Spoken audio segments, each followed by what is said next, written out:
Young ভাইদেরকে আমি খালি কয়েকটা নসিহত করতে চাই, আপনাদের জন্য আশা। আলোচনা অনেক শুনছেন জীবনে, নামাজ, রোজা, হজ, জাকাতের আলোচনা বহুত শুনছেন আলহামদুলিল্লাহ। তো এখনো যদি আপনারা নামাজ, রোজা, হজ, জাকাত, তাসবিহ, তাহলিল, জিকির, আজকার, কোরআন তেলাওয়াত, আখলাক ঠিক করা, মুরব্বিদের পরামর্শ নিয়ে চলা, উলামায়ে কেরামের সাথে থাকা, এইগুলো যদি এখনো ঠিক না হয়ে থাকে, তাহলে ভাই আপনাদেরকে আমি একদিন সময় দিচ্ছি ঠিক করে দেন। কয়দিন সময় দিলাম? একদিন সময় দিচ্ছি, আপনি ঠিক করে নেন সব। নামাজ ঠিক করে নেন, নিজের গুনাহের জন্য তওবা করেন, হারাম রিজিক থাকলে ছেড়ে দেন, পরিবার না গড়ে থাকলে পরিবার গড়েন, তারপরে রিজিকে হারাম থাকলে ছাড়েন, আপনার সন্তানকে মানুষ করেন, মুহাক্কিক বরেণ্য আলেমদের সোহবতে থাকেন, উলামায়ে কেরামের সাথে থেকে হাত শক্তিশালী করেন, মাদকের সাথে থাকলে ছাড়েন, গান বাজনার সাথে থাকলে ছেড়ে দেন, যত কবিরাগুলো সব ছাড়েন। ছেড়ে নিয়াত করেন যে আগামী যদি আমি 10 বছর বাঁচি 10 বছর, 20 বছর বাঁচলে 20 বছর, 100 বছর বাঁচলে 100 বছর আল্লাহর জন্য ঢেলে দিব। এটা আলোচনা আমি নতুন করে করতে যাচ্ছি না, অনেক আলোচনা এগুলো হয়েছে।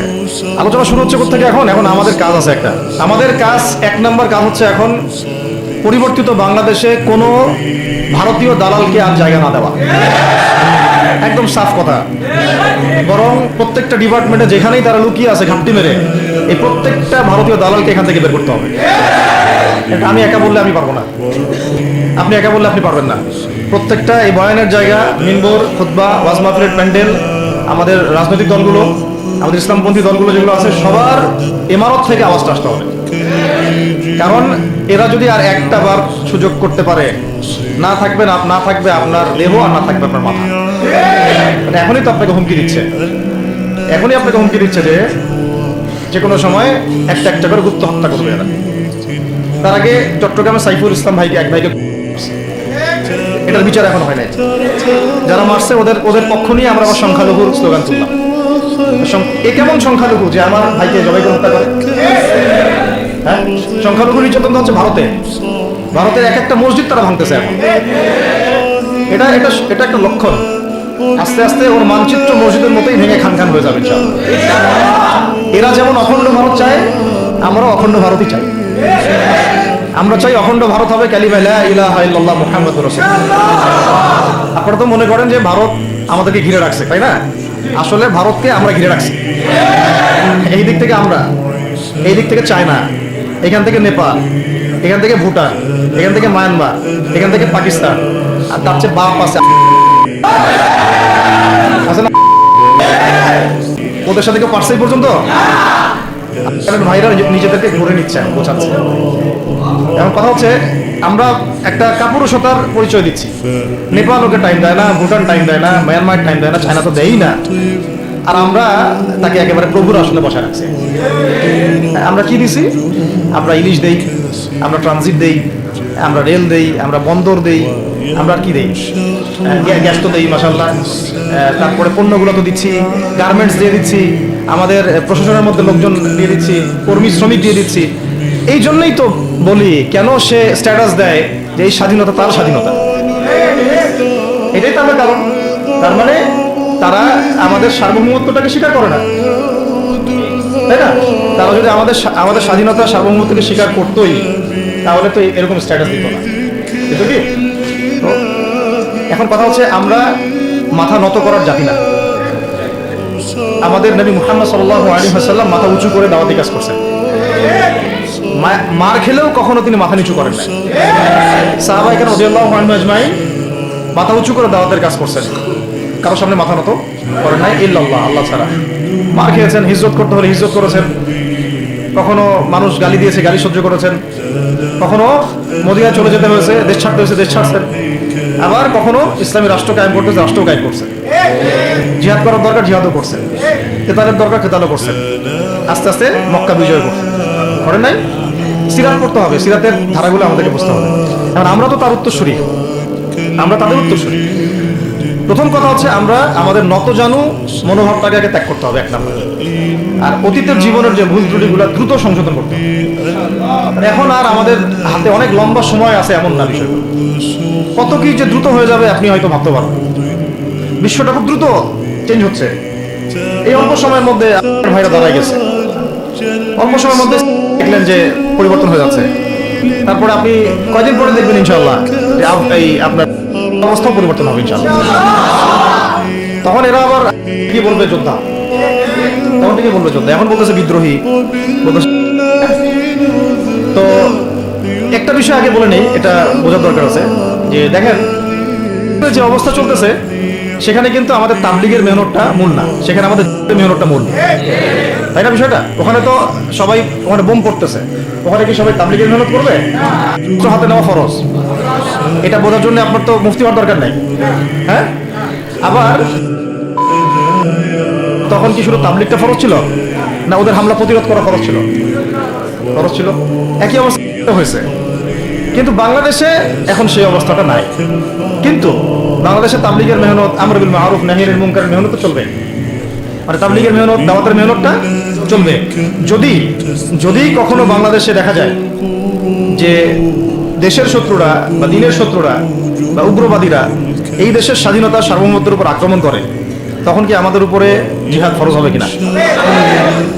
এখন যদি তাই হয়, এখন আপনাদের কি মনে হয় এটার সম্ভাবনা আছে না নাই? এটুকু ইন্টেলেকচুয়াল অবস্থা তো আপনাদের আছে, এটার সম্ভাবনাও হতে পারে, আজও কাল হোক, হতেই পারে। তখন আমার প্রিপারেশনটা কি হবে সেটা আমাকে এখন জানতে হবে। আমার প্রিপারেশনটা কি হওয়া উচিত? প্রথম প্রিপারেশন হওয়া উচিত আগের সমস্ত জিন্দগিতে যা করছি নিজেকে আল্লাহর দিকে ফিরে নিয়ে আসা। এটা প্রথম কাজ। যে আল্লাহর দিকে ফিরে আসা নেই, তার সাথে না জিহাদের সম্পর্ক আছে না কিতাবের কোনো সম্পর্ক, সে তো আল্লাহর পথেই নাই। তো প্রিয় যুবক ভাইরা, আগে প্রথম কথা হচ্ছে আগে আপনি আল্লাহর দিকে ফিরে আসেন। দ্বিতীয় কথা হচ্ছে এরপরে আমাদের প্রয়োজন শারীরিক প্রস্তুতি। শারীরিক প্রস্তুতি যেমনটা বললাম যে কোনো অবস্থাতেই আলেম ওলামাদেরকে, দায়ীদেরকে, মুফতিদেরকে, মুহাদ্দিসদেরকে, মাদ্রাসার শিক্ষকদেরকে, খতিবদেরকে ভিতরে ঢুকতে দেওয়া যাবে না। কারণ আপনাদেরকে যদি ভিতরে নিয়ে যাওয়ার স্কোপ পায় তারা নতুন করে আবারও কেউ, তাহলে আর সুস্থ রাখবে না, ফিজিক্যালি আপনি ঠিক থাকতে পারবেন না। অতএব একটা সামাজিক প্রতিরোধ গড়ে তুলতে হবে সবসময়। মানে একটা এলাকার মধ্যে একজন আলেম আছেন, সেই আলেমকে এলাকা থেকে নিতে পারবে না, তাকে নেওয়ার আগে 100 জনের উপর গুলি চালাইতে হবে, এমন একটা মুভমেন্ট থাকতে হবে। প্রতিবাদ না করলে আপনি বান্দরবনে যান, বান্দরবনের পাহাড়ি এলাকায় গিয়ে কোন একটা পাহাড়ি লোককে উঠাই নিয়ে আসেন, দেখি কত বড় সাহস আছে। আর্মি পর্যন্ত পারে না। কে পারে না? সেনাবাহিনী পারে না। পারে? পাহাড়িরা ওখানে ঐক্যবদ্ধ হয়ে যায়, ওদের মহিলারা ঝাড়ু নিয়ে সামনে চলে আসে। এই আমাদের বান্দরবনের কথা বলছি। ওখানে যে কুকিচিং একটা ফ্রন্ট গঠন করছে সশস্ত্র বিদ্রোহীরা, ওই অংশটুকুকে নিয়ে একটা মাস্টার প্ল্যান আছে ওদের। ওই অংশটুকুতে তারা একটা খ্রিস্টান রাজ্য বা আলাদা একটা পাহাড়িদেরকে নিয়ে একটা রাষ্ট্র প্রতিষ্ঠা করতে চায়, এটা ওদের স্বপ্ন আছে। এই উদ্দেশ্যে তারা হাঁটতেছে এবং তারা অস্ট্রের ভাষায় কথা বলে। ওখানে তারা পতাকা বানাইছে, মানচিত্র বানাইছে, এমনকি লাস্ট টাইম আমরা ওখানে গিয়ে শুনলাম যে মুদ্রাও নাকি বানাচ্ছে। মুদ্রা বুঝতেছেন বিষয়টা কত ডিপ? আমাদের রাষ্ট্রে যে কত সমস্যা, জানি না যারা দায়িত্বে আছে তারা কি করতেছে, আসলে কোন দিকটা সামাল দিচ্ছে? অর্থনৈতিক দিকটা দেখবে না এই পাহাড়ি এলাকার সমস্যাগুলো মেটাবে, নাকি আমাদের মুসলিম উম্মার অভ্যন্তরীণ সমস্যাটা মেটাবে, না শহীদ ভাইদের খবর নিবে, না পঙ্গু ভাইরা যারা পড়ে আছে হাসপাতালে তাদের খবর নিবে? সিনেমা দেখতে বসে গেছে। কোন আক্কেলে সিনেমা দেখেন আপনি? আপনার সিনেমা দেখার সময় কোথায়? আপনার সিনেমা দেখার সময় কোথায়? এই যে যতগুলো ভাই শহীদ হয়েছে তাদের পরিবারের খোঁজখবর নেওয়া লাগবে না? এবং যতগুলো ভাই এখন হাসপাতালে কাতরাচ্ছে তাদের সঙ্গে হাজার হাজার ছাত্র ভাই, তাদের চিকিৎসা করা লাগবে না? যত মানুষকে গুম করা হয়েছে ওদেরকে মুক্ত করা লাগবে না? তারাও তো জানে এটা অন্যায়, এবং যারা করে তারাও বলে এটা অন্যায়। যারা করে তারাও বলে এটা অন্যায়। এবং আমাকেও বলেছিল যে আমি জিজ্ঞাসা করেছিলাম যে আমাকে যদি মানে প্রকাশ্য কোর্টে চালান করে দেওয়া হয় এবং যাদের সামনে বলা হয় যে আমাকে গুম করা হয়েছে, এবং এরপর যদি বলা হয় যে আমাকে গুম করার পরে কোনো রকমের নেগেটিভ কিছু পাওয়া যায় নাই তাই আমরা ছেড়ে দিয়েছি, এই কথাটা কি বলা যাবে কি যাবে না? তারা বলছে যে না, এটা বলা যাবে না, কারণ এই কাজটা তো মানবতা বিরোধী অপরাধ, এটা বললে তো সবাই আবার বুঝে ফেলবে। তো এই হলো অবস্থা। ওখানে আমরা বুঝেছি যে বাংলাদেশের প্রশাসনের দুইটা ভাগ আছে। একটা ভাগ হচ্ছে মারাত্মক রকমের ইসলাম প্রিয় এবং দেশপ্রেমিক, মাশাআল্লাহ, আমরা তাদেরকে স্যালুট জানাই, মাশাআল্লাহ। কিন্তু আপনারা ভুল জায়গায় শ্রম দিচ্ছেন, আপনারা ভুল জায়গায় মেধা, শ্রম এবং আপনাদের জীবন নষ্ট করতেছেন। আপনাদের থাকা দরকার ছিল ওলামায়ে কেরামদের সাথে, তাহলে আপনাদেরকে টক্কর দিয়ে কেউ সামনে যেতে পারতো না। আপনারা খালিদ বিন ওয়ালিদ হতে পারতেন আমাদের, আপনারা কিন্তু ওমর ইবনে খাত্তাব হতে পারতেন। ওইখানে ঢুকে আপনারা শুধুমাত্র দুনিয়ার স্বার্থে সব নষ্ট করতেছেন। আমাদেরকে বলা হচ্ছে হুজুর বদদোয়া করিয়েন না, হুজুর ছেড়ে দিচ্ছেন, আমাদেরকে বদদোয়া দিয়েন না আবার বের হয়ে। আমাদের চাকরি, এটা ডিউটি। এটা এক ভাই আমাকে কোরআন এনে দিয়েছিল, নির্জনতা তো ওখানে, নির্জনতার সঙ্গে হচ্ছে কোরআন, কোরআন এবং নামাজ। এক ভাই দেখেছে আমি একটু নির্জন, মন খারাপ বসে আছে, একটা কোরআন নিয়ে এসে দিয়েছে, হুজুর কোরআন পড়েন আপনি, মন ভালো হবে। আরেকজন এসে কোরআন নিয়ে চলে গেছে। কোরআন পড়ে ওখানে যদি আপনি আবার উল্টা পাল্টা কিছু করেন, ওদের নিয়ম নাই কোরআন দেওয়া, কোরআন দেওয়ার কি নাই, নিয়ম নাই। তো এই হলো অবস্থা। কথা হচ্ছে যে এই ভাইদেরকে মুক্ত করাও তো তাদের কাজ ছিল। যে ওলামায়ে কেরামদের একজনের একজনের উপরে 3টা 4টা 5টা 5টা করে মামলা এখনো চলতেছে, তাদেরকে মুক্ত করা উচিত ছিল না? আর এই পুরো জুলুমের পিছনে যত জালেম ইনভলভ ছিল তাদেরকে আইডেন্টিফাই করে ভিতরে ঢুকানো উচিত ছিল না? হয়েছে সবকিছু? এই জিনিসগুলোর মধ্যে অনেক গ্যাপস আছে। এগুলো যদি এভাবে চলতে থাকে তাহলে আগামীতে আমরা যারা ইসলামিক রাজনীতি করবো বলে চিন্তা করতেছি বা ইসলামকে রাষ্ট্র ক্ষমতা নিতে চাই, আমরাও কিন্তু বেগ পাবো, ভালো রকমের বেগ পাইতে হবে। আর বিগত সময় আমরা অনেক ভুল করছি, যেমন এমন খারাপ করেন না এগুলো, আমরা ভুল করছি এই যে আমরা সেকুলারদেরকে অনেক বিশ্বাস করে ফেলছি, ওদের সাথে জোট করতে গেছি, ঠিক আছে, ওদেরকে আমরা ভাই বোন করার চেষ্টা করছি।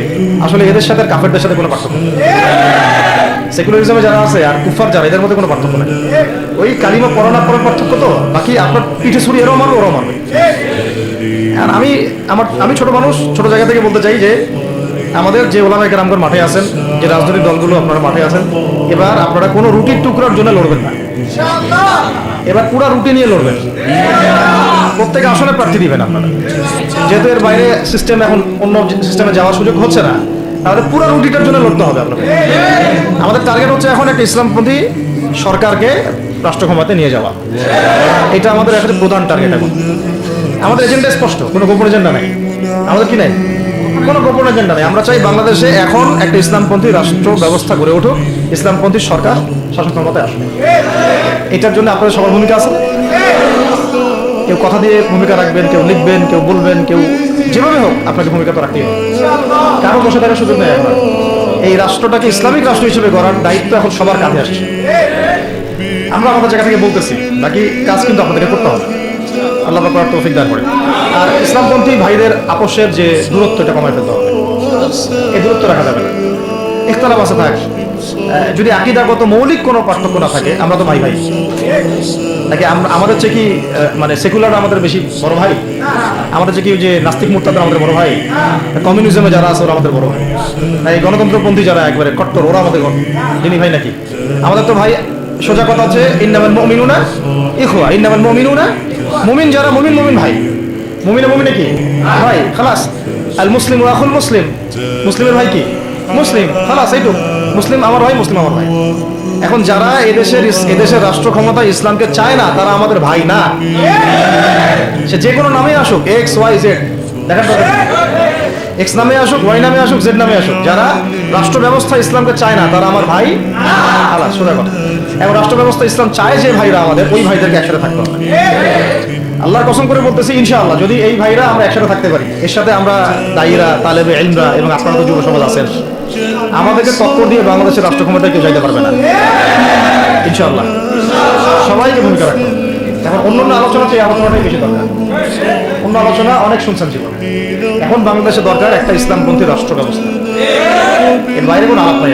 এটা প্রতিষ্ঠা করার জন্য কি করতে হবে সেটা ফিকির করেন। কি করতে হবে বলেন? প্রথম কথা হচ্ছে আমাদেরকে আগে বৈশ্বিক জালেমদেরকে চিহ্নিত করতে হবে। পুরো বিশ্বে কারা জালেম, এটা কি চিন্তা করা বাকি আছে? পুরো বিশ্বের সবচেয়ে বড় জালেম যে, সবচেয়ে বড় জালেম, এটা চিন্তা কি আপনার বাকি আছে? এই কথা বলতে যে ভয় পায়, তার তো নবীর ওয়ারিস দাবি করার উচিত না। এটা খোলামেলা, এটা সবাই জানে। সারা বিশ্বের জুলুমের কারখানা হচ্ছে। মানুষ প্রাণ নিতে গেলে পর্যন্ত সেখানেও মানুষ হত্যা করছে। আমরা এটা দেখার মতো আর সাহসী নাই। অনলাইনে এগুলো আমার দেখতে গেলে যে বাচ্চাদের অবস্থাগুলো আমরা চোখের সামনে আসে, আমি স্কিপ করে চলে যাই। হয়তো কতটুকু দোয়া করতে পারি আল্লাহ ভালো। দোয়া করে কি করবো? আমার দোয়ার তো তার দরকার নাই। আমার দোয়ার তার কি দরকার? আমাদের মতো পাপী মানুষের দোয়া দিয়ে তার কি হবে? এখানে তো স্পষ্ট যে পুরো বিশ্বের জুলুম জালেমের শক্তির কেন্দ্রস্থল কোনটা, সেখান থেকে সব মাস্টার প্ল্যান হচ্ছে। আর যদি ওই কোনো সেবা দাসকে আমরা ক্ষমতায় নিয়ে আসি, আমাদের ভুল হবে না? ছাত্র ভাইরা এই ভুলটা করছে, ছাত্র ভাইরা ভুলটা করছেন। কারণ আপনাদের দিনের জ্ঞানের বুঝের কারণে, বুঝের অভাবের কারণে। ঠিক আছে, ঠিক আছে, এখন যে মানে সম্ভাবনা শেষ হয়ে গেছে এমনও না। কারণ এখন সবাই প্রতিবাদের ভাষায় কথা বলতে পারে, একটা রেভলিউশন ঘটানোর মতো সিচুয়েশন বাংলাদেশে আছে। অন্তত পক্ষে আমাদের ভাইদের মধ্যে আমরা দেখেছি, ছাত্র ভাইদের মধ্যে সাহস তো মাশাআল্লাহ অবশ্যই আছে, ডেডিকেশন আছে, জীবন দেওয়ার মানসিকতা আছে। তাদেরকে এখানে নার্সিং করতে হবে, জীবনটা যেন ভুল পথে না যায়। এখন আবু সাঈদের রক্তের উপর দাঁড়ায় যদি কোনো সেকুলার ক্ষমতায় আসে, তাহলে এটা আবু সাঈদের রক্তের সাথে গাদ্দারি হচ্ছে। এই মুগ্ধদের রক্তের উপর সিঁড়ি বানায় যদি কোনো জাতীয়তাবাদীরা আর ওই সেই গণতন্ত্রপন্থীরা, ওই ইসলামের দুশ্মনরা, ওই ভারতের দালালরাই যদি ক্ষমতায় আসে, তাহলে এটা ওদের রক্তের সাথে গাদ্দারি। এই গাদ্দারির মাফ হবে না। এইটা পলাশের যুদ্ধের চেয়ে বড় মির্জাফরি হয়েছে, এটা ৭১-এর চেয়ে বড় রাজাকারী হয়েছে। আপনারা বলেন যে দেখেন, ভালো করে বুঝেন, গুম হয়েছে এক শ্রেণী, আমার কথা মন খারাপ করে না, এক শ্রেণী হয়ে গেছে, এক শ্রেণীর শাপলা চত্বরে রক্ত দিছে, তাই নাই? এক শ্রেণী ওলামায়ে কেরাম মামলা নিয়ে ঘুরে বেড়াচ্ছে মাথার উপরে, এক শ্রেণীর ছাত্র ভাইরা রাস্তায় শহীদ হলো, আর এক শ্রেণীর ছাত্র ভাইরা পঙ্গু হয়ে হাসপাতালে বেডে পড়ে আছে। ক্ষমতায় গেছে কারা? নতুন এক শ্রেণী। হ্যাঁ, এবং ওখানে এমন কিছু মানুষ আছে যাদের সাথে আন্দোলনের কোনো সম্পর্ক ছিল না, সম্পূর্ণ উড়ে এসে জুড়ে বসছে তারা। তাদের এখানে ইসলামিক রাজনৈতিক দলগুলোকে সামনে রাখা যেত, তাদের থেকে তো উপদেষ্টা একটাও নেয় নাই। জামাত ইসলাম থেকে একটা উপদেষ্টা নিছে কিনা? হেফাজত ইসলাম থেকে কোনো উপদেষ্টা নিছে কিনা? আমাদের চমনায় থেকে একটা উপদেষ্টা নিছে কিনা? বলেন। তার মানে রাষ্ট্র গঠনে আমাদের কোনো ভূমিকা নাই না। আমাদেরকে বুঝাইছে যে আপনারা পরে আসে, ইলেকশন দিব, তখন আপনারা ইলেকশন লড়বেন। ইলেকশন সে কবে দেয় সেটাও দেখেন, আদৌ দেয় কিনা সেটাও দেখেন। কাকে বিশ্বাস করবেন আপনি? বিশ্বাসটা করবেন কাকে? যখন মোস্তফা সরোয়ার ফারুকীর মধ্যে একজন উপদেষ্টা হচ্ছে, বিশ্বাসটা আপনি করবেন কাকে? সারা জীবন মানুষকে পরকে শিখাচ্ছে, তার কোন যোগ্যতায় সে উপদেষ্টা হচ্ছে? আচ্ছা, একটা কাজ করেন, এটা উপদেষ্টা করার জন্য একটা পরীক্ষা নেন না, দেখি বিসিএস এর মতো, দেখেন না এটা পাস করে। অথবা আপনি একটা কাজ করেন, ইসলামিক সেন্সের পরীক্ষা নেন, দেখেন কোরআন তেলাওয়াত করতে পারে কিনা। কিসের ভিত্তিতে হলো? এই যে এই সমস্যাগুলো থেকে গেছে, তারপরেও যা হয়ে গেছে হয়ে গেছে। এখন আমাদের যেটা কথা সেটা হচ্ছে, আমরা তো আর কোনো বিদ্রোহে যেতে চাই না, আমরা যে শান্তিপূর্ণভাবে ইসলাম প্রতিষ্ঠা করতে। কিন্তু প্রয়োজনে যদি তারা মানে আমাদের উপর জুলুমের ভাষা বেছে নেয়, তাহলে আমরা অবশ্যই এবার প্রতিবাদের ভাষা বেছে নেব। এই জন্য সবার আগে জরুরি হচ্ছে যুবকদেরকে এক কাতারে থাকা, ইসলামপন্থী ভাইদের সাথে থাকা, ইসলামী সংগঠনের সাথে থাকা, এবং নাম এক্সওয়াইজেড যেটাই হোক না কেন, নাম এক্সওয়াইজেড হতে পারে, আপোষে ভাই ভাই হয়ে থাকা। এটাতে যদি ভাই আমরা এবার ভুল করি, আল্লাহর কসম করে বলতেছি, আল্লাহ না করুক, এরপরে যদি মায়ের আসে, না আপনি বাঁচবেন না, আমি বাঁচব, কেউই না, ইনশাআল্লাহ ওই দিন আসবে না। আর আমরা যদি ইনশাআল্লাহ আজ্জা ওয়া জাল যদি আমরা এটাকে মদিনা রাষ্ট্র বানাতে পারি, এই বাংলাদেশকে যদি আমরা একটা মদিনা রাষ্ট্র বানাতে পারি, ইনশাআল্লাহ কালকে গাজওয়াতুল হিন্দ হবে ওটার জন্য রেডি আমরা। পাকিস্তানের কাছে কিছুই নেই, আছে খালি 10টা 12টা পারমাণবিক কোনো অস্ত্র, তাতেই ভয়ে কাঁপতে থাকে। চায়না খালি একটু ভয় দেখায় যে আগাইলে কিন্তু সিকিম নিয়ে নিব, আগাইলে কিন্তু চিকেন লেগ গিলে ফেলবো। চায়নার ওই ছোট ছোট যোদ্ধাদের কাছে যে মাইকটা খায়, আর আমাদের এখানে দেখা যায় যে সীমান্তর মধ্যে একটা কৃষকও যদি সীমান্ত থেকে দূরেও হাল চাষ করে, ওকে গুলি করে মেরে ফেলে। ফেলানি, ফেলানির কথা ভুলে গেছেন আপনারা? আমাদের বন্যা, এরকম কতগুলো মানুষকে সীমান্ত হত্যা করে মারা হয়েছে। আজকে গুগলে গিয়ে সার্চ করে দেখেন কতগুলো মানুষকে বিগত 15 বছরে সীমান্ত হত্যা করা হয়েছে।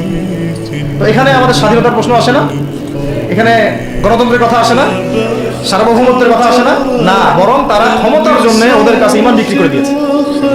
ক্ষমতার জন্য এই উগ্রদের কাছে, মানে উগ্র হিন্দুত্ববাদীদের কাছে ওরা তাদের ঈমান, ওদের আমল, ওদের তাকওয়া, ওদের দিন সব বিক্রি করে দিয়েছে। এই জন্য আমি আগে বলেছি একটা লেকচারে যে আমরা যদি বিরিয়ানি খেতে চাই, আপনি যদি বিরিয়ানি খেতে চান, একটা পাত্র নেবেন কিনা? আচ্ছা, পাত্রটা যদি ময়লা থাকে খাবেন? পাত্র অনেক ময়লা আছে, আপনি ওইখানেই বিরিয়ানি ঢালবেন, তাহলে খাওয়া শুরু করবেন? সবার আগে আপনি কি করেন? এটাকে ধোন, পরিষ্কার করেন, তাই না? বাংলাদেশকে যদি আপনি ইসলামী রাষ্ট্র হিসেবে করতে চান, আগে এই দেশের মধ্যে যে পয়জনগুলো আছে এগুলোকে দূর করতে হবে, সমস্ত পয়জনকে ধুয়ে সাফ করতে হবে। তারপরে যে খেলাফা বা শরিয়া বা ইমারা যেটাই আসুক, ইমারা এক জিনিস, খেলাফা আর এক জিনিস। আমি এক কথায় বোঝাচ্ছি ইসলামী রাষ্ট্র ব্যবস্থা, এক ইসলামী রাষ্ট্র ব্যবস্থা। যদি ইসলামী রাষ্ট্র ব্যবস্থা তারপরে আসে জমিন সাফ করার পরে, তখন সেটা সাস্টেইন করবে ইনশাআল্লাহ। আর যদি ময়লার মধ্যেই ইসলামী রাষ্ট্র কায়েম করতে চান, তখন হবে উদাহরণটা এরকম যে আপনি এই নোংরা ড্রেনের মধ্যে নেমে গায়ে সাবান মাখা শুরু করছেন, হাতে কোনো লাভ হবে না, বরং ওই নোংরাই আপনাকে খেয়ে ফেলবে। ঠিক আছে, ডেমোক্রেটিক সিস্টেমের মধ্য দিয়ে যদি আমাদের ভাইরা ক্ষমতা যেতে পারে, যাক না, সমস্যা কিছু নাই। এটা কতটুকু জায়েজ না জায়েজ, হালাল হারাম সুন্নাত, এদিকে আমি যাচ্ছি না। এবং এটা নিশ্চিত তারাও জানে এটা সুন্নাত না, তারাও জানে এটা কি না, সুন্নাত পদ্ধতি না। কারণ রাসূলুল্লাহ সাল্লাল্লাহু আলাইহি ওয়াসাল্লাম দাওয়াতের মধ্য দিয়ে এবং সশস্ত্র যুদ্ধের মধ্য দিয়ে মানে মক্কা বিজয় করেছেন। দাওয়াতের মধ্য দিয়ে তিনি মদিনা রাষ্ট্র কায়েম করেছেন। তারপরে মদিনা রাষ্ট্রকে বেস করে আস্তে আস্তে আরো রাষ্ট্রকে এক্সপেন্ড করেছেন। বদর, উহুদ, খন্দক, খায়বার এগুলো হয়েছে, আস্তে আস্তে মক্কা বিজয় হয়েছে। মূল ছিল আগে মদিনা রাষ্ট্রটা কায়েম করা। তো আমরা যে কোনো ভাবেই হোক মদিনা রাষ্ট্রটা আমাদের কায়েম করতে হবে আগে, তারপরে ইনশাআল্লাহ তাআলা দেখবেন হ্যাঁ ওই অখণ্ড ভারত আমরাও কায়েম করবো ইনশাআল্লাহ। সংখ্যা দিয়ে কিচ্ছু না, ওদের সংখ্যাকে আমরা ভয় পাই, ওদের সংখ্যাকে ভয় পাওয়ার কিচ্ছু নাই, সংখ্যাকে ভয় পাওয়ার কিচ্ছু নাই। কারণ কোরআন আমার সামনে যে কোরআনটা আছে, এটা দেখে একটু খারাপ লাগলো। কোরআনের যে অবস্থা, এটা খুব মনের কষ্ট দিল আর কি। কোরআনটা হবে চকচকা, এটা দেখে বোঝা যাচ্ছে এটা অনেকদিন কেউ পড়ে নাই। আপনাদের বাসায় যদি কোরআনের এই হালত হয়, তাহলে আমাদের দ্বারা দিন কেমন হবে না। আপনার কোরআনের হালত হবে এমন যে কোরআনে এক বিন্দু পরিমাণ কোনো ময়লা নাই, প্রত্যেকদিন আপনার হাতের স্পর্শেই ময়লা দূর হয়, তখন এই কোরআন আপনার পক্ষে কথা বলবে ইনশাআল্লাহ। ভাই কোরআনের কাছে চলে আসেন, আর দেরি করেন না, সময় নাই। আল্লাহ পাক সবাইকে কবুল করেন, আমিন। এই মসজিদগুলোকে কাজে লাগান, এখানে তালিমি বৈঠক চালু করেন প্রত্যেক সপ্তাহে। আমি যদি প্রত্যেক মাসে রংপুরে আসি, প্রত্যেক মাসে সময় দেবো ইনশাআল্লাহ। আপনারা এখানে ইমাম ঠিক করেন, খতিব ঠিক করেন এবং ওই যে টিচার ঠিক করেন, করে আপনারা কোরআন শিক্ষার ব্যাচ চালু করেন, কোরআন তাফসীরের ক্লাস চালু করেন, তারপরে তুলনামূলক আরবি ভাষা শিখেন। মানে এগুলো শিখে নেন তাড়াতাড়ি, সময় নাই এগুলো, আমাদের হাতে সময় কম। এগুলো আজকে থেকে 10 বছর আগেই শেখা উচিত ছিল, তাই না? কিন্তু আমাদের এই সেকুলার শিক্ষা ব্যবস্থা আপনার জীবন থেকে 20 বছর কেড়ে নিয়েছে। 20 বছর পড়াশোনা করার পরে আমি চ্যালেঞ্জ করতেছি, এই যে লাখ লাখ টিচারকেও যদি আপনি কোরআন তেলাওয়াত ধরেন, সহি বলতে পারেন, অথচ তারা জাতির শিক্ষক হয়ে বসে আছে। সেকুলার শিক্ষা ব্যবস্থাটা আমাদের জীবন থেকে পুরা ইসলামের হকটাকে নষ্ট করে ফেলছে। আপনার অধিকার ছিল যে আপনি একজন স্কুলের স্টুডেন্ট, আপনি কোরআন পড়তে পারবেন। আপনি একজন কলেজের স্টুডেন্ট, আপনি কোরআনের তাফসীর করতে পারবেন। আপনি একজন ইউনিভার্সিটি পাস করেছেন, আপনি হাদিসও পড়তে পারবেন, এবারও তো দিতে পারবেন, এরাও দিতে পারবেন। এটা আপনার হক ছিল, কিন্তু এই হকটা নষ্ট করছে কারা? এই সেকুলার শিক্ষা ব্যবস্থা নষ্ট করে ফেলছে। এখন তো কিছু করার নাই। তো এটাতে আমাদের দোষ কি? আমাদের দোষ হচ্ছে আমরাই তো তাদেরকে ভোট্টর দিয়ে উপরে উঠেছিলাম। আমাদের বাবারা উঠাইছে, আমাদের বাবারা উঠাইছে, তার বাবারা উঠাইছে। আমরা তো ওই সময় ইনসাফ করি নাই, ফলে আমাদেরকে ভোগ করতে হয়েছে। আপনি এই প্রসঙ্গটা দুটো কথা বলেই ফেলেন, আমি মানে হকাতে হয় না। একটা মুসলিম ঘরের ছেলে, তার অধিকার নাই প্রাইমারি স্কুলে গিয়ে সে কোরআন শিখবে? আচ্ছা, আমাদের মৌলিক অধিকার কি? খাদ্য, বস্ত্র, বাসস্থান, শিক্ষা, চিকিৎসা, 5টা বলি না? তো কোরআন আমার মৌলিক অধিকার না? মুসলিম পরিবারের সন্তান আমি, কোরআন আমার মৌলিক অধিকার না? তারপর প্রাইমারি স্কুল আপনাকে শেখায় নাই, হাই স্কুল আপনাকে শেখায় নাই, এমনকি কারমাইকেল শিখাইছে আপনাকে, বেগম রোকেয়া বিশ্ববিদ্যালয় শিখাইছে, এরাও শিখায় নাই। এমনকি বিসিএস ক্যাডার হচ্ছেন কোরআন ছাড়াই, ডক্টর হচ্ছেন কোরআন ছাড়াই, ইঞ্জিনিয়ার হচ্ছেন কোরআন ছাড়াই। এমনকি শিক্ষা কমিশন গঠন হচ্ছে, ওই কমিশনের লোকদেরও কোরআনের জ্ঞান নাই। টকশোতে এসে আবার ঠিকই পটর করে, কোরআনে পড়তেও পারে না, টকশোতে এসে পটর করে। এই তো বিগত 10 বছর তো টকশোর বছর ছিল, খালি টকশো, দেখেন নাই? আলোচনা একটা ন্যারেটিভ তৈরি করা হচ্ছিল, ইসলাম নিয়ে যারাই কথা বলবে এরাই জঙ্গি, এরাই মৌলবাদী, এরাই সন্ত্রাসী। হ্যাঁ, তো কিভাবে মানুষের ব্রেন ওয়াশ করা হয়েছে। আমি আসলে অবাক হয়ে গেছি এই ঘটনাতে, জুলাইয়ের ঘটনায়, যে যুব সমাজকে ধ্বংস করার জন্য তারা 20 বছর ঠেলে দিছে, ওই যুব সমাজই তাদেরকে পিটাই বের করছে। আল্লাহ পাকের কি পরিকল্পনা! আপনাদেরকে ধ্বংস করার জন্য 20 বছর ধরে তারা সিলেবাস কারিকুলাম করছে। আপনাদেরকে শরৎচন্দ্র পড়াইছে, বঙ্কিমচন্দ্র পড়াইছে, হুমায়ুন আহমেদ পড়াইছে, হুমায়ুন আজাদ পড়াইছে, হ্যাঁ শেক্সপিয়ার পড়াইছে, আর কত কি পড়াইছে। কোরআন পড়তে দেয় নাই, নামাজের স্বাধীনতা দেয় নাই, পর্দার স্বাধীনতা দেয় নাই। আমাদের বোন পর্দা করে পরীক্ষা দিতে গেছে, নিকাব খুলে ফেলা হয়েছে, কি করে নাই। কিন্তু ওই ছাত্র জনতার হাতেই পিটানি খাইতে হয়েছে। আল্লাহ পাকের দেখছেন কি একটা মিরাকেল, আল্লাহ পাকের কি মানে কুদরত, কারিশমা। ঠিক কিরকম হয়েছে জানেন? ঘটনা হয়েছে এরকম যে ফেরাউনের ঘরেই মুসা আলাইহিস সালামকে আল্লাহ পাক বড় করছে। মাশাআল্লাহ। তো আপনাদেরকে ধ্বংস করার জন্যই কিন্তু এই পলিসিগুলো অ্যাপ্লাই করা হয়েছে। এখন যে আল্লাহ পাকের রহমতে আপনারা বিপদে যান নাই, আলহামদুলিল্লাহ। এখন যেটা আল্লাহ পাক বোঝার তৌফিক দিচ্ছেন, দেখেন আপনারা কোরআন শিখতে পারতেন, এখানে পারেন নাই। শিক্ষা কমিশনের মধ্যে কোরআন নাই। শুধু তাই না, দেখেন 360 জন এমপির মধ্যে আপনি বসায় দেন, 360 জন এমপি মন্ত্রীকে বসায় তাদের সবাইকে শুধু কিচ্ছু না, আমি বলবো খালি সূরা ফাতিহা তেলাওয়াত করতে পারে, পারলে শুধু মমতাজ পড়তে পারে নাকি, কারণ তার তো বুখারী মুসলিম সিয়াসি কিতাব পড়া আছে, ওটা পড়া ছিল আর কি, এটা পড়া ছিল, তো হয়তো সে পড়তে পারে না, পারলে তো ভালো, খারাপ কিছু না, ঠিক আছে। তো বাকি কেউ কিন্তু পারে না, বেশি দিয়ে না, অল্প না, ঠিক আছে, শেষ করতেছে। তো এখন প্রিয় ভাইরা, এখন কথা অনেক হয়ে গেছে, মূল কথা হচ্ছে যে আমাদেরকে এখন একটা নতুন উদ্দেশ্য নিয়ে, টার্গেট নিয়ে, একটা মিশন নিয়ে আগামীকাল থেকে পথ চলতে হবে ইনশাআল্লাহ।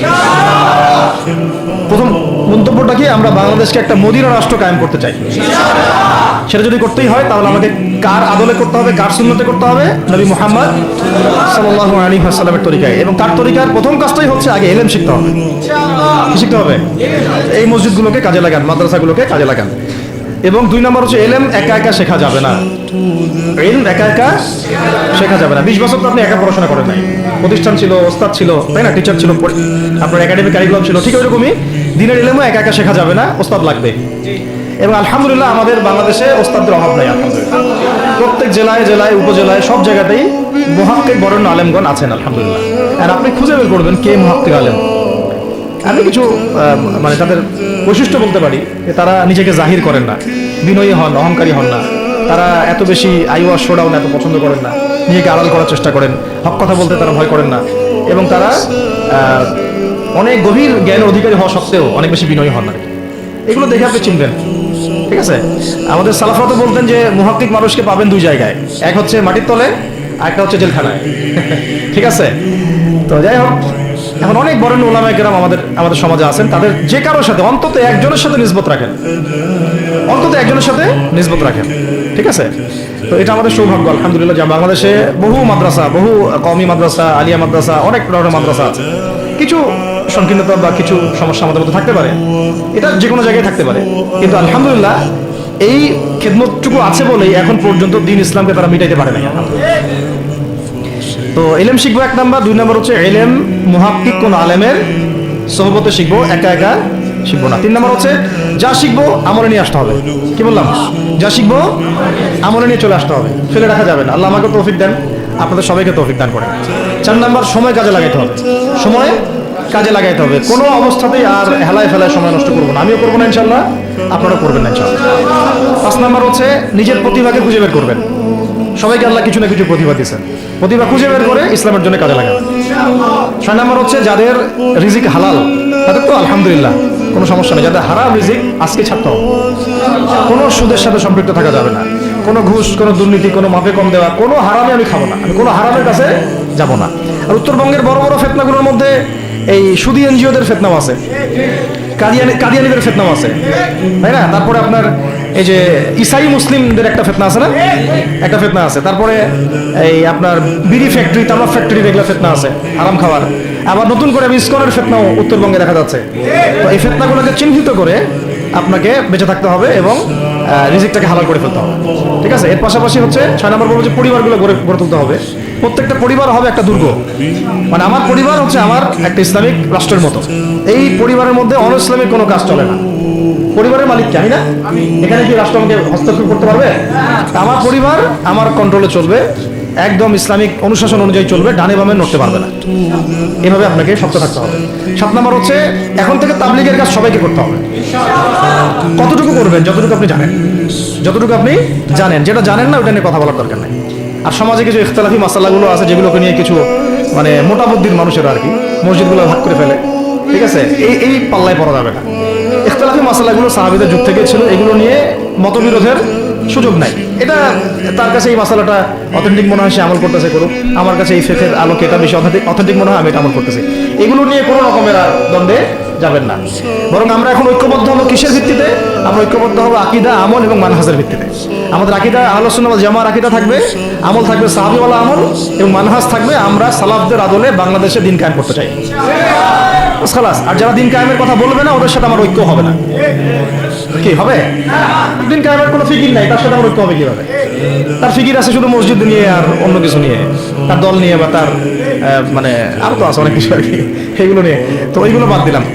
এই আমর বিল মারুফের কাজ সবাইকে করতে হবে এবং একই সাথে সবাইকে এখন থেকে প্রতিবাদী হতে হবে, অন্যায় নিষেধ করতে হবে। এলাকায় অন্যায় হতে দিবেন না আপনারা। এলাকার মধ্যে জুয়া খেলবে কেন? আপনারা প্রতিবাদী হবেন। এখানে গাঁজা খাবে কেন? আপনি প্রতিবাদী হবেন। মাদকের আখড়া হবে কেন? আপনারা প্রতিবাদ করবেন। এখন তো আপনি পুলিশ প্রশাসনের অপেক্ষায় বসে থাকার সময় নাই তো এখন আপনার। একজন নেককার মুত্তাকি পরহেজগার মানুষ প্রত্যেকটা এলাকায় থাকা দরকার। আপনাদের মধ্যে একটা জামা বা কমিউনিটি থাকা দরকার, মানে একটা অ্যাসোসিয়েশন থাকা দরকার যারা ওই এলাকাকে সংস্কারের কাজ করবেন, অথবা বৃহত্তর সংগঠন যেগুলো আছে বাংলাদেশে তাদের অঙ্গ সংগঠন হিসেবে আপনারা কাজ করতে পারেন। আল্লাহ পাক তৌফিক দান করেন। মানে একটা চেইন অফ কমান্ড গড়ে তুলতে হবে দেশব্যাপী। এটা আমরা অলরেডি আছে এবং নতুন করেও যদি কেউ চায় যে আমি কিছু অ্যাসোসিয়েশন করবো যেটা আমরা মারুফের কাজ করবে, নেহির মুনকারের কাজ করবে, তাহলে এটা করতে পারেন ইনশাআল্লাহ। আর এর সাথে আমি বলবো যে আমাদের জান, মাল, সময়, শ্রম, কটা কথা বললাম? জান, মাল, সময় এবং শ্রম। জান, আমাদের মাল, আমাদের সময়, আমাদের শ্রম, এই চারটা জিনিসকে আল্লাহর জন্য ওয়াকফ করে দিতে হবে। দুনিয়াতে মুসাফির আমরা, দুনিয়াতে কি আমরা মুসাফির। আমাদেরকে পাঠানোই হয়েছে আল্লাহর ইবাদত করার জন্য। এবং শুধু একাই ইবাদত করবো কেন? আমি কি স্বার্থপর? আমার পরিবারটাও করতে হবে। এবং শুধু পরিবার কেন করবো? আমার সমাজটাও করতে হবে, আমার রাষ্ট্রটাকেও করতে হবে। কারণ রাষ্ট্রীয় কাঠামোতে ইসলাম না থাকলে আমি সমাজ চেঞ্জ করতে পারবো না। আসলে সহজ কথা, সব কথা কিন্তু ওই গোড়াতে গিয়ে ঠেকতেছে। কারণ রাষ্ট্র ব্যবস্থা যদি ইসলাম না যায়, রাজনীতির মধ্যে ইসলাম যদি না যায়, এবং একটা ইসলামিক শরিয়া ভিত্তিক বা ইমারা ভিত্তিক রাষ্ট্র যদি কায়েম না হয়, এই শব্দগুলো হয়তো তারা বুঝে না।